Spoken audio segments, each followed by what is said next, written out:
कुरा कताबाट सुरु गरौँ त? आज खासमा चाहिँ यो महाधिवेशन भनेको पार्टीको विषयमा बोल्ने, पार्टीलाई कसरी सुदृढ बनाउने, पार्टीलाई कसरी बलियो बनाउने, हाम्रो पार्टी जुन एउटा सानो महत्त्वाकांक्षा, सानो इच्छा, सानो देश बनाउने हुटुटीले सुरु भएको पार्टी आज महाधिवेशनको पहिलो दिनसम्म आउँदै गर्दाखेरि यो पार्टी, यो आन्दोलनको रूपमा भएको पार्टी, भावनाको रूपमा भएको पार्टीलाई संस्थागत गर्ने, स्थापित गर्ने दिनमा आउँदाखेरि हामीले धेरै जसो पार्टीलाई कसरी एक ठाउँमा ल्याउने भन्ने नै कुरा गर्नुपर्छ।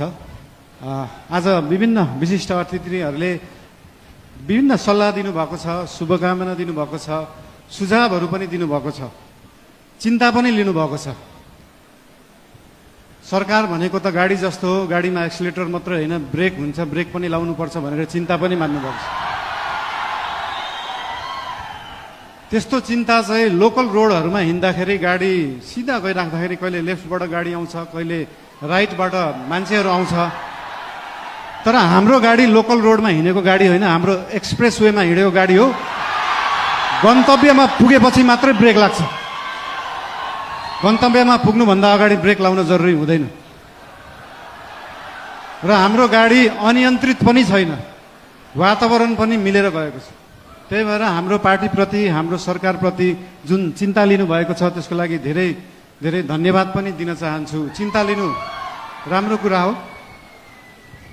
जनता र जनताको भोट भनेको हावा जस्तो हुन्छ, कहिले हावा यताबाट चल्छ, कहिले उताबाट चल्छ भनेर चिन्ता लिनुभएको छ।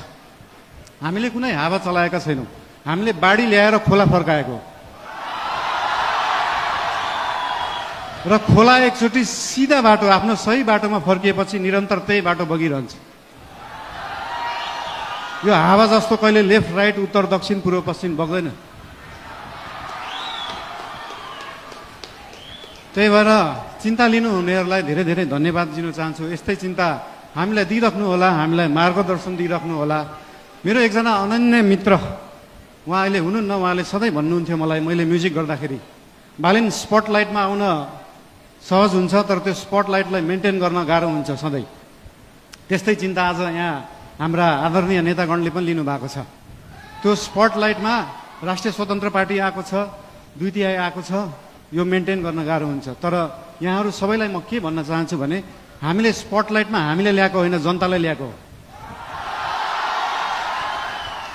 र जनता सधैँ स्पटलाइटमा थियो, स्पटलाइटमा छ, स्पटलाइटमै रहन्छ। हामीले दिएको प्रकाश नेतालाई दिएको प्रकाश होइन। हाम्रो सूर्य नेताप्रति मात्रै चम्किँदैन, हाम्रो सूर्यले जनतालाई प्रकाशित गर्छ। त्यही भएर यो जनता सधैँ अगाडि नै रहन्छ। र आज पार्टीप्रति आज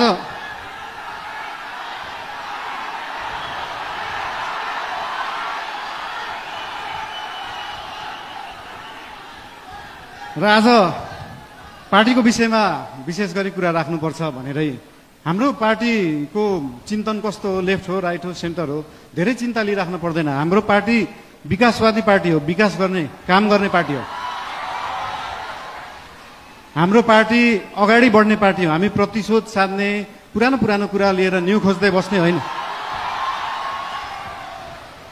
न्यू खोज्नु परे, अगाडि बढ्दै गर्दा न्यू खोजिन्छ। कस्तो केसमा मात्रै भन्दाखेरि विगतका दिनहरूमा कुनै फटाइ भएका छन्, सरकारी सम्पत्तिको दोहन भएको छ, सरकारी रकमको दोहन भएको छ भने त्यहाँनिर न्यू खोज्न जरुरी हुन्छ।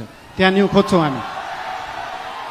र त्यो न्यू खोज्दै गर्दाखेरि अख्तियारलाई 5 घण्टा सोधपुछ गर्नुपर्छ, सरसल्लाह लिनुपर्छ भने हामी 5 घण्टा मात्रै होइन, 5 वर्ष गर्छौँ। 5 वर्षै अख्तियारलाई राखेर सरसल्लाह गरिन्छ। त्यसमा चिन्ता लिइराख्नु पर्दैन।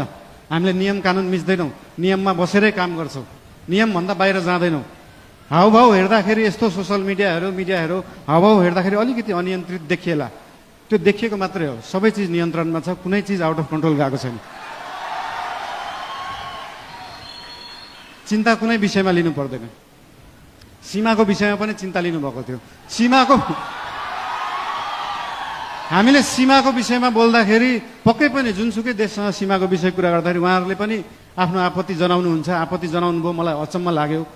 ल ठिक छ, तपाईँहरूसँग प्रमाण छ भने ल्याउनुहोस्। हामीसँग त प्रमाण छ, हामीसँग कालापानी लिपुलेखको प्रमाण छ।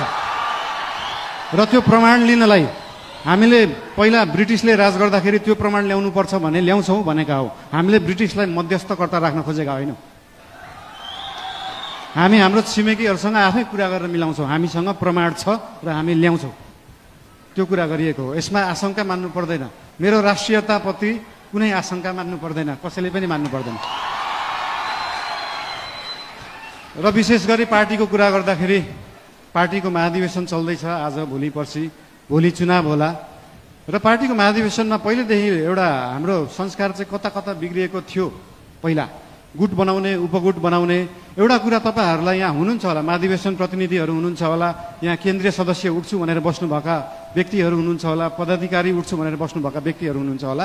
तपाईँहरूलाई एउटा कुरा स्पष्ट के भन्न चाहन्छु भने एउटा राम्रो नेता बन्नलाई, एउटा राम्रो राजनीतिज्ञ बन्नलाई जनताको आस्था, जनताको माया जित्नुपर्छ, कुनै समूहको मायालाई हुँदैन।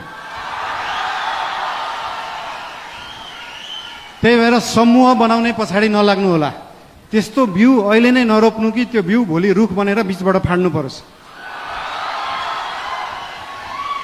त्यही भएर यस्तो बिउ रोप्ने काम, यस्तो रुख फलाउने कामहरू हामी चाहिँ नगरौँ। हामीले पुरानाहरूबाट यो सिक्नुपर्छ।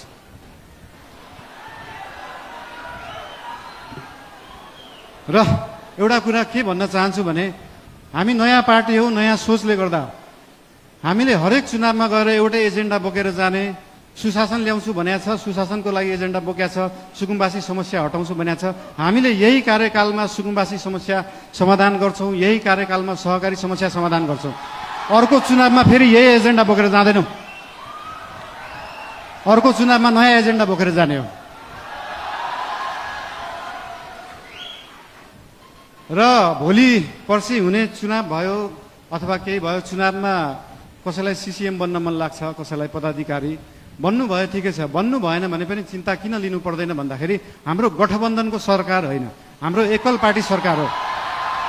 र एकल पार्टीको सरकार हुँदा के बुझ्नुपर्छ भन्दा हरेक मन्त्री प्रधानमन्त्री हो, हरेक सांसद प्रधानमन्त्री हो, हरेक पदाधिकारी प्रधानमन्त्री हो, हरेक सिसिएम प्रधानमन्त्री हो, हरेक कार्यकर्ता प्रधानमन्त्री हो, हरेक आस्था राख्ने मान्छे प्रधानमन्त्री हो। भोलि तपाईँले सिसिएम जित्नु भएन, म सिसिएम भएको भए यो गर्थेँ भन्ने छ भने आउनुहोस्, भन्नुहोस्, पार्टीलाई भन्नुहोस्। भोलि तपाईँ सांसद हुन सक्नु भएको छैन, म सांसद भएको भए यो काम गर्थेँ भनेर लिएर आउनुहोस्। तपाईँलाई जे गर्न मन लाग्छ यो पार्टीले गर्छ, यो सरकारले गर्छ। र हाम्रो पार्टीका पदाधिकारीहरूलाई, सरकार र पदाधिकारीहरू, सिसिएमहरू विभिन्न जिल्लाबाट आउनु भएको छ, उहाँहरूसँग कनेक्ट भएर उहाँहरू र सरकार एउटै हो भन्ने उहाँहरूलाई चाहिँ अनुभूति गराउन अझै पनि उहाँहरूलाई अनुरोध गर्न चाहन्छु। अझै बोलौँ, के गरौँ?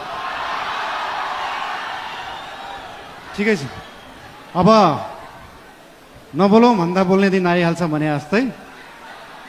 ठिकै छ, अब अर्को यो पछाडिको मन्तव्य हाम्रो सभापतिज्यूको रहेको नै छ। र एउटा कुरा फेरि अन्तिममा के भन्न चाहन्छु तपाईँहरूलाई भन्दाखेरि पार्टी चाहिँ एकै ठाउँमा राख्ने कुरा हो, पार्टीलाई एक बनाउनुपर्छ। आज भोलि पर्सि चाहिँ हामी पार्टीको बारेमा सोचौँ र त्यो पछाडि 5 वर्ष देशको बारेमा सोचौँ। धेरै धेरै धन्यवाद।